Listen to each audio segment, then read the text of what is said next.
আসসালামু আলাইকুম ওয়া রাহমাতুল্লাহ। হামিদাও ওয়া মুসাল্লিয়াও ওয়া মুসাল্লিমান আম্মা বা'দ। সম্মানিত দর্শক শ্রোতা, ধন্যবাদ জানিয়ে শুরু করছি আজকের অতি গুরুত্বপূর্ণ আলোচনা। আজকের আলোচনার বিষয়বস্তু হাদিয়ে বেঙ্গল আল্লামা কারামত আলী জৌনপুরী রহমাতুল্লাহি আলাইহির জখিরায়ে কারামতের সেই সমালোচিত উক্তিটির পর্যালোচনা। আপনারা বুঝতেই পারছেন কোন বিষয়ে কথা বলবো। তা হলো আল্লামা কারামত আলী জৌনপুরী রহমাতুল্লাহি আলাইহি তিনি তার জখিরায়ে কারামত তথা জিনাতুল মুসাল্লি অংশের মধ্যে নামাজের মধ্যে ওয়াসওয়াসার ধরন নিয়ে আলোচনা করতে গিয়ে যে ঐতিহাসিক আলোচনা করেছেন, সে আলোচনার পর্যালোচনা করছি আজকে। কেন পর্যালোচনা করতে বসেছি? এটার পিছনে কারণ হলো আমাদের দেশের বেদাতি পীরেরা, আমাদের দেশের স্বার্থান্বেষী পীরেরা, কিছু মডার্ন পীরেরা এই কথাটাকে নিয়ে এত বেশি প্রোপাগান্ডা চালাচ্ছে, এত বেশি মিথ্যা প্রচারণা চালাচ্ছে, যেটা খুব বড় আশ্চর্যের বিষয়, চরম জঘন্য একটা বিষয়।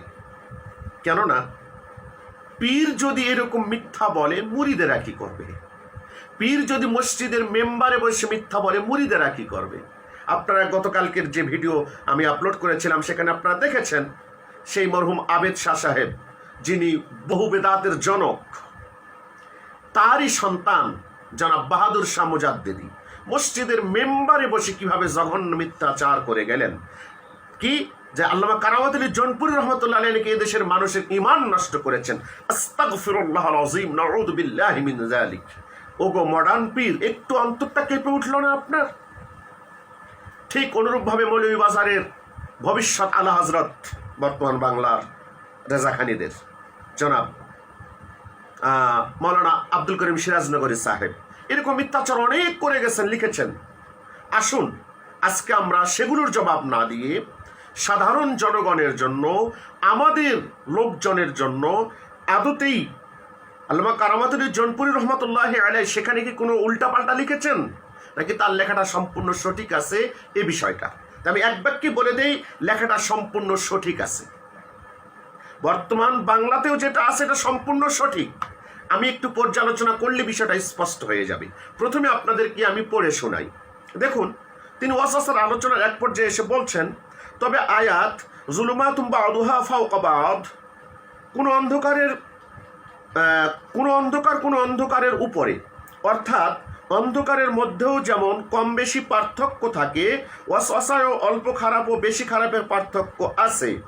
যেমন ব্যভিচারের ওয়াসওয়াসা হতে নিজের স্ত্রীর সাথে মিলনের ধ্যান কিছুটা ভালো, ইচ্ছা করে নামাজের মধ্যে নিজের পীরের ধ্যান করা এবং এমনই ধরনের কোনো বুজুর্গ ব্যক্তির খেয়াল করা ও নিজের অন্তরকে ওই দিকে ধাবিত করা গরু মহিষের কথা ভাবার চেয়েও বেশি খারাপ।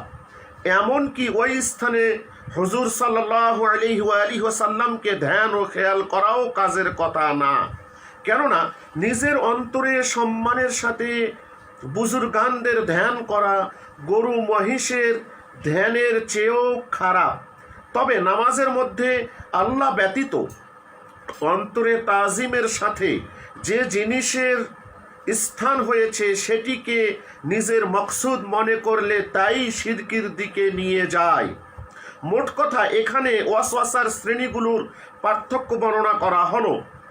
আল্লাহর দরবারে খুব সতর্কতার সাথে দণ্ডায়মান হওয়া উচিত, যাতে মাঝপথে কোনোরূপ প্রতিবন্ধকতা না থাকে।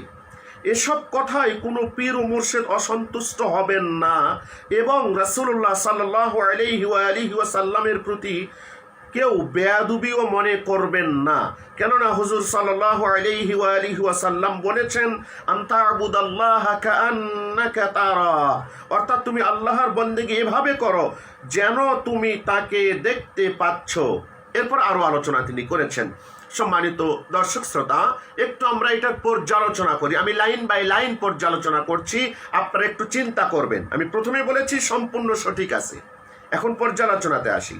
তিনি এখানে বললেন যে যেরকম অন্ধকার কোনো অন্ধকারের চেয়ে বেশি উপরে থাকে, অর্থাৎ অন্ধকারের মধ্যেও পার্থক্য আছে, ঠিক ওয়াসওয়াসার মধ্যেও পার্থক্য আছে। কোনো ওয়াসওয়াসা বেশি খারাপ, কোনো ওয়াসওয়াসা কম খারাপ, স্পষ্ট কথা। এরপরে তিনি একটা উদাহরণ দিয়েছেন, ভালো করে বুঝুন। এরপরে তিনি একটা উদাহরণ দিয়েছেন। উদাহরণটা কি দিয়েছেন?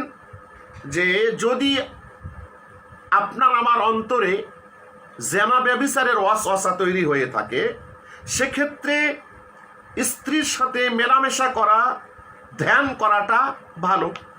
বলুন তো, এ কথায় কারো কোনো দ্বিমত থাকতে পারে? কারো কোনো দ্বিমত থাকতে পারে? ব্যভিচারের ওয়াসওয়াসার জায়গায় আমি স্ত্রীর সাথে মেলামেশার ধ্যান করব, এটা তো অবশ্যই ভালো কথা। এ ব্যাপারে তো কারো কোনো দ্বিমত থাকতে পারে না। কিন্তু সমস্যা এখানে কোনটা বুঝতে পেরেছেন কি? সমস্যাটা হচ্ছে এই কথাটা লাগিয়ে দেওয়া হচ্ছে তিনি নাকি নামাজের ক্ষেত্রে এই কথাটা বলেছেন। আস্তাগফিরুল্লাহ। বলুন তো, উনি নামাজের ভিতরে এই কথাটা বললেন? উনি তো নামাজের ভিতরে এই খেয়াল করার কথাটা বলেননি। উনি আগে উদাহরণ দিয়েছেন, পরক্ষণে নামাজের কথা বলছেন। দেখুন পরক্ষণে নামাজের কি কথা বললেন। তিনি বললেন যে ইচ্ছা করে নামাজের মধ্যে নিজের পীরের ধ্যান করা এবং এমনই ধরনের বুজুর্গানদের ধ্যান করা, গরু মহিষের ধ্যান করা, খেয়াল করা ও নিজের অন্তরকে ওই দিকে ধাবিত করা গরু মহিষের ধ্যান করার চেয়েও খারাপ। সম্পূর্ণ সঠিক কথা। বলুন তো, নামাজের মধ্যে কার ধ্যান হবে? নামাজের মধ্যে আল্লাহ ছাড়া অন্য কারো ধ্যান করা কি সুযোগ আছে? আল্লাহ পাক বলছেন ওয়া আকিমিস সালাতা লিযিকরি, বান্দা তুমি নামাজ আদায় করো আমার জিকিরের জন্য, আমার স্মরণের জন্য, আমার ধ্যান খেয়ালের জন্য। আর নবীজি মুসলিম শরীফের হাদিসে, দীর্ঘ হাদিসের এক পর্যায়ে বলছেন বান্দা তার অন্তরকে খালি করবে আল্লাহ ছাড়া সকলের জন্য। অর্থাৎ নামাজের মধ্যে আল্লাহ পাকের জন্যই শুধুমাত্র অন্তরটাকে খালি রাখবে, অন্য কাউকে সেখানে স্থান দেবে না। এটা মুসলিম শরীফের হাদিস। তো আসুন, তাহলে আল্লাহ পাক বলে দিলেন যে নামাজ হবে শুধুমাত্র আমার স্মরণের জন্য, আর নবীজিও বলে দিলেন নামাজে অন্তর শুধুমাত্র আল্লাহ পাকের স্মরণে থাকবে, অন্য কারো স্মরণ অন্তরে থাকবে না। সে কথাটাই তো আল্লাহ আমাদের জনপুর রহমতুল্লাহ আলাই বললেন। এখানে দোষের কি হলো? হ্যাঁ, তিনি এখানে বুঝিয়ে দিলেন। কি বুঝিয়ে দিলেন? যেটা ওখানে বলা হচ্ছে যে নামাজের মধ্যে যদি নিজের পীরের ধ্যান করা হয়, কোনো বুজুর্গানে কেরামের ধ্যান করা হয় এবং অন্তরকে সেদিকে ধাবিত করা হয়, তাহলে সেক্ষেত্রে এইরকম ধ্যান করা এবং অন্তরকে সেদিকে ধাবিত করার চেয়ে গরু মহিষের ধ্যান করা ভালো। হ্যাঁ, সঠিক কথা। যদি বলেন কেমনে সঠিক, আমি একটু বুঝিয়ে দেই, লক্ষ্য করুন। নামাজের মধ্যে যখন কোনো অন্তরে পীর ওলির ধ্যান করবেন এবং সেই দিকে অন্তরকে ধাবিত করবেন, তখন কিন্তু পীর ওলির প্রতি আপনার সম্মানটা হয়ে যাবে সেই পর্যায়ের, যেটা নাজায়েজ পর্যায়ের সম্মান, যেটা আপনার নামাজকে নষ্ট করে ফেলবে। অনুরূপ আপনি যখন ওই জায়গায় গরু মহিষের ধ্যান যদি আপনার অন্তরে চলে আসে, তখন অবশ্যই আপনার সম্মান কিন্তু গরু মহিষের ধ্যানের প্রতি আসবে না। যেরকম সম্মানটা আসবে ওই বুজুর্গানে কেরামের ধ্যানের প্রতি, গরু মহিষের ধ্যানের প্রতি এই সম্মান আসবে না, কখনোই আসবে না। গরু মহিষের ধ্যান করলেন, পরক্ষণে মনে হবে ছি আমি কিসের ধ্যান করলাম, সি না, দরকার নেই। কিন্তু পীর ওলির ধ্যান করলে আপনি তার সি করতে পারবেন না, তখন আপনার অন্তরটা সেদিকেই পরিপূর্ণ ধাবিত হয়ে যাবে। তাহলে তো আল্লামা জনপুর রহমতুল্লাহ যা বললেন সম্পূর্ণ সঠিক বলেছেন। হ্যাঁ, পরক্ষণে আবার বললেন কি, যে এইরকম জায়গায় রাসূলুল্লাহ সাল্লাল্লাহু আলাইহি ওয়া আলিহি ওয়াসাল্লামার ধ্যান করাও কাজের কথা নয়। দেখুন কত সুন্দর তিনি বলে দিলেন, অথচ এইটাকে পেঁচিয়ে কি কোথায় নিয়ে যাওয়া হলো। তিনি এখানে স্পষ্ট বলে দিলেন যে এই জায়গাতে রাসূলুল্লাহ সাল্লাল্লাহু আলাইহি ওয়া আলিহি ওয়াসাল্লামের ধ্যান করাটাও কাজের কথা নয়, অর্থাৎ এখানে নবীজির ধ্যান করাটাও দরকার নয়, কাজের কথা নয়, এটা প্রয়োজন নয়। এখানে নবীজির ধ্যান কেন আপনি করবেন? এখানে তো আল্লাহ পাকের ধ্যানে নামাজ হবে, এখানে নবীজির ধ্যান করার কথা তো এখানে আসবে না। তিনি তো সঠিক বললেন। এটাকে আপনারা পেঁচিয়ে কি বললেন? যে তিনি বলেছেন নবীজির ধ্যান করলে সেইটা নিজের স্ত্রীর সাথে ধ্যান করার চেয়ে উত্তম, নবীজির ধ্যান করলে নামাজে খেয়াল করলে সেটা গরু মহিষের খেয়াল করার চেয়ে উত্তম।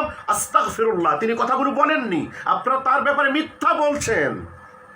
তিনি এখানে স্পষ্ট বলে দিলেন যে পীর মুর্শিদের ধ্যান করা এবং সেই দিকে অন্তরকে ধাবিত করা, সেক্ষেত্রে গরু মহিষের ধ্যান করাটা ভালো।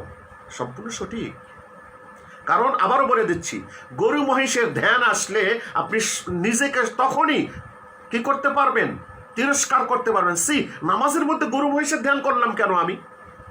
কিন্তু যখন পীর মুর্শিদের ধ্যান করবেন আপনি, সেখানে আপনার পীর মুর্শিদের, তখন কি আপনি এই ধ্যানটা তখন কি এই তিরস্কার করতে পারবেন? বলে দূরে যেতে পারবেন না? পারবেন না। তখনই আল্লাহ পাকের তাজিমের সাথে তাজিমের নামাজে আপনি পীর মুর্শিদের তাজিম করে ফেললেন। এখন বলুন তো আপনার নামাজের অবস্থাটা কি হবে? সম্মানিত দর্শক শ্রোতা, এর পরের অংশে আসুন। সর্বশেষ তিনি বলে দিলেন যে নামাজের মধ্যে আল্লাহ ব্যতীত অন্তরে তাজিমের সাথে যে জিনিসের স্থান হয় সেটিকে নিজের মকসুদ মনে করলে শিরকের দিকে নিয়ে যায়। সম্পূর্ণ সঠিক কথা, একেবারেই সঠিক কথা। কেননা নামাজের মকসুদ কি? কাকে সন্তুষ্ট করা? শুধুমাত্র আল্লাহ পাককে সন্তুষ্ট করা। এইটা হচ্ছে নামাজের মকসুদ, এইটা আমার আপনার উদ্দেশ্য নামাজের ক্ষেত্রে। সেক্ষেত্রে যদি আপনি আল্লাহ ব্যতীত অন্য কাউকে তাজিমের সাথে স্থান দেন নামাজের মধ্যে এবং সেটাকে যদি মকসুদ মনে করেন, অবশ্যই শিরকের দিকে নিয়ে যাবে। এটা তো স্বাভাবিক। এখানে ভুলের আপনি কি দেখছেন? সম্পূর্ণ সঠিক কথা বলা হচ্ছে এখানে। হ্যাঁ, আল্লামা কারামাতুল জৌনপুরী রহমতুল্লাহ আলাইহিও কিন্তু জানতেন বিষয়টা, যে ওই সময়ই এ ব্যাপার নিয়ে তার বিরুদ্ধে প্রোপাগান্ডা ছড়ানো হবে। কেননা বেদাতিরা তাদের বেদাত থেকে সরবে না, তখন তারা হকপন্থীদের বিরুদ্ধে লেগে যাবে। আর হকপন্থীদের বিরুদ্ধে লাগতে হলে বেদাতিদের সবচেয়ে বড় যে অস্ত্র, সেটা হলো মিথ্যা প্রোপাগান্ডা। এজন্য তিনি পরক্ষণে কিন্তু বলে দিলেন, কি বললেন? মোট কথা এখানে ওয়াসওয়াসাগুলোর শ্রেণী বিভাগের পার্থক্য আলোচনা করা হয়েছে। এখানে ওয়াসওয়াসা শ্রেণীগুলোর পার্থক্য বর্ণনা করা হলো এবং তিনি বলে দিচ্ছেন কি, যে আল্লাহ তাআলার দরবারে খুব সতর্কতার সাথে দাঁড়ানো উচিত, যেন মাঝপথে কোনো প্রতিবন্ধকতা না আসে। এসব কথাই, ভালো করে শুনুন, এসব কথায় কোনো পীর মুর্শিদ অসন্তুষ্ট হবেন না এবং রাসূলুল্লাহ সাল্লাল্লাহু আলাইহি ওয়াসাল্লামের প্রতি কেউ বেয়াদবিও মনে করবেন না। সম্মানিত দর্শক শ্রোতা, দেখুন আল্লামা কারামাতুল জৌনপুরী রহমতুল্লাহ আলাইহি কিন্তু স্পষ্ট করে দিয়েছেন যে ওই সময় বেদাতিরা এইটা নিয়ে প্রোপাগান্ডা চালাতে পারে। এজন্য তিনি স্পষ্ট করে দিলেন, কি স্পষ্ট করে দিলেন? যে এই কথাগুলোকে নিয়ে কোনো পীর মুর্শিদ অসন্তুষ্ট হবেন না। মূলত আমি কোনো পীর মুর্শিদের বিরুদ্ধে বলিনি, আমি বলেছি নামাজের হাকিকত উপলব্ধি করে। কেননা নবীজি বলছেন, আনতা আবুদাল্লাহ কাআন্নাকা তারাহ, তুমি এমনভাবে নামাজ আদায় করবে, আল্লাহ তাআলার বন্দেগী করবে যেন তুমি আল্লাহ পাককে দেখতে পাচ্ছ। আল্লাহ পাককে দেখতে পাচ্ছ এইরকম ধ্যান খেয়ালে নামাজ পড়তে গেলে সেখানে যদি আপনি পীর ওলির ধ্যান খেয়াল নিয়ে আসেন, তাহলে কি হবে? সেটাকে তাজিমের সাথে সেদিকে অন্তরকে ধাবিত করলে শিরকের দিকে নিয়ে যাবে। তিনি সঠিক কথাই বললেন। এজন্য তিনি বলে দিলেন কোনো পীর মুর্শিদ আপনারা খারাপ ধারণা করবেন না এবং রাসূলুল্লাহ সাল্লাল্লাহু আলাইহি সাল্লামের প্রতিও কেউ বেয়াদবি মনে করবেন না। তাহলে তিনি সেইটা তখনই আঁচ করতে পেরেছিলেন, যেটা বর্তমানে আমরা স্বচক্ষে দেখতে পাচ্ছি। সম্মানিত দর্শক শ্রোতা, এটাকে কেউ আবার নিয়ে লাগাবেন না যে দরুদ শরীফে তো নবীজি অথবা আত্তাহিয়াতুতে নবীজিকে সালাম দেওয়া হয়, সেখানে কি নবীজির কথা স্মরণ হবে না? তিনি কিন্তু এখানে আত্তাহিয়াতুর কথা বলেননি, ওইটা আলাদা চ্যাপ্টার। ওই চ্যাপ্টার নিয়ে আমরা পরে কথা বলবো। হ্যাঁ, নবীজিকে সালাম দিতে গিয়ে তো স্বাভাবিক নবীজির কথা মনে আসবেই। এটা তো ইচ্ছে করে সেখানে স্মরণ নিয়ে আসা হলো না, ওটা সালাম দিতে গিয়ে সালামের কারণে আসলো। কথা বুঝতে হবে, ইচ্ছে করে নিয়ে আসার ব্যাপারে তিনি এখানে কথা বলেছেন, অনিচ্ছার কথা তিনি এখানে বলেননি। আশা করছি সম্মানিত দর্শক শ্রোতা, আজকের এই পর্যালোচনা থেকে ইনশাআল্লাহ অতীতের যে মিথ্যা প্রপাগান্ডা চালানো হয়েছিল কিছুটা হইলেও আপনাদের কাছে বিষয়টা স্পষ্ট হয়েছে। এবং ইনশাআল্লাহ এরপর আরও কয়েকটা বিষয় আশা করি কয়েকটি ভিডিও আসবে, সেখানে আরও বেশি স্পষ্ট করবার চেষ্টা করব। আল্লাহ পাক আমাদের সকলকে নামাজের মধ্যে সকল প্রকার পীর ওলিদের ধ্যান থেকে দূরে থেকে শুধুমাত্র আল্লাহ সুবহানাহু ওয়া তাআলার ধ্যান করেই নামাজের হাকিকত উপলব্ধিতে তৌফিক দান করুন। আমিন। ওয়া আখিরু দাওয়ানা আনিল হামদুলিল্লাহি রাব্বিল আলামিন।